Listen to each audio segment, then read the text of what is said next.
اور واقعی صالحین کی تعداد بہت کم ہوتی ہے. قلیل من عبادی الشکور، میرے صالح بندے بہت تھوڑے ہوتے ہیں، بہت کم ہوتے ہیں. تو یہ تعداد اب کم ہوتی جا رہی ہے جو جو شرائط میں اضافہ ہو رہا ہے. پہلے بات عمل کی تھی. عمل کی حرص بہت لوگوں میں ہے اور لوگ عمل کرنا چاہتے ہیں، لیکن جب قبول عمل کی بات آتی ہے تو قبول عمل کی شرائط پر بہت سے لوگ کٹ جاتے ہیں. یا اخلاص کی کمی ہے، یا سنت رسول کی مطابقت کا فقدان ہے. اور اس کے بغیر اگر عمل کرو گے تو قیامت کے دن کوئی پذیرائی نہ ہوگی. رب سمین لا یذن عند اللہ جناح بعوضہ. میدان محشر میں قیامت کے دن بڑے بڑے بھاری بھرکم لوگ آئیں گے، موٹے تازے جسے ان کے ہوں گے، نیکیوں کے ساتھ آئیں گے. اللہ تعالیٰ کی طرف سے آرڈر ہوگا ان کو ڈال دو میرے ترازو کے پلڑے میں. وزن کرتے ہیں ان کی شخصیت کا اور ان کے اعمال کا، لیکن جب تولا جائے گا تو لا یذن عند اللہ جناح بعوضہ، ان کا وزن ایک مچھر کے پر کے برابر بھی نہیں ہوگا. یہ کہاں گئی جسامت اور قدامت؟ کہاں گیا یہ طول و عرض ان کا؟ اور کہاں گئے ان کے اعمال؟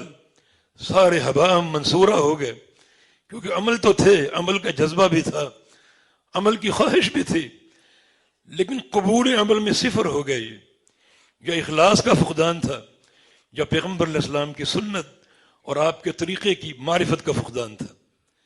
اپنے آپ سے پوچھیے، آج ہم نماز پڑھتے ہیں، نماز میں کیا ہمارا ذہن اور کیا ہماری نیت ہے؟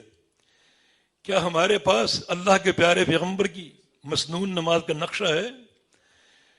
اول سے آخر تک نماز میں اللہ کے پیغمبر کی سنت کی تطبیق ہے؟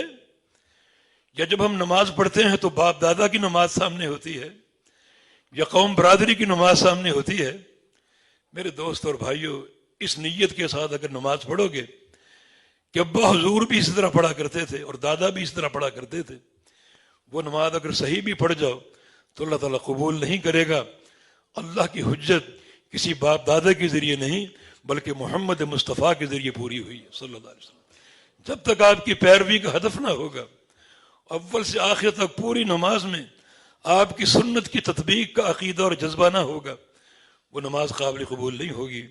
لقد کان لکم فی رسول اللہ اسوۃ حسنہ، تمہارے لیے مثال اور آئیڈیل اور نمونہ اور کوئی شخصیت نہیں ہے، صرف ایک ہی شخصیت ہے اور وہ محمد الرسول اللہ صلی اللہ علیہ وسلم کی شخصیت ہے.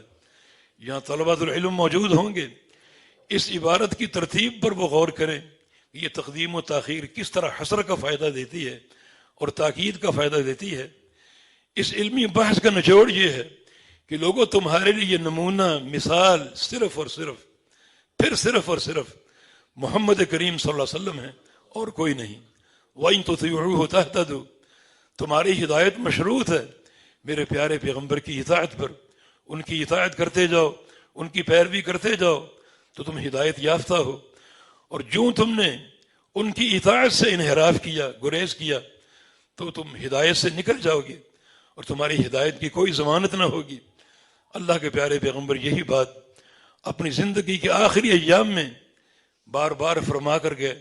ترکت فیکم امرین لن تضلوا ما تمسکتم بہما کتاب اللہ و سنتی. تمہارے بیچ دو چیزیں چھوڑ کر جا رہا ہوں، جب تک انہیں تھامے رہو گے کوئی دنیا کی طاقت تمہیں گمراہ نہ کر سکے گی. تم حق پر قائم رہو گے، حق پر جیو گے، حق پر مرو گے، لیکن ان دو چیزوں کو تھامے رکھنا. کتاب اللہ، ایک ہاتھ میں قرآن ہو، بسنتی، دوسرے ہاتھ میں میری سنت ہو.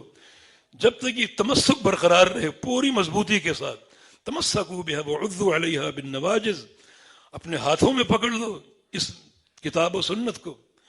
اور کبھی محسوس کرو کہ ہاتھوں کی گرفت ڈھیلی پڑ سکتی ہے، کمزور پڑ سکتی ہے، تو کتاب و سنت کو پھر اپنی داڑھوں میں دبا لو تاکہ گرفت اور پکی ہو جائے اور چھوٹنے نہ پائے. تو یہ ضروری نقطہ ہے.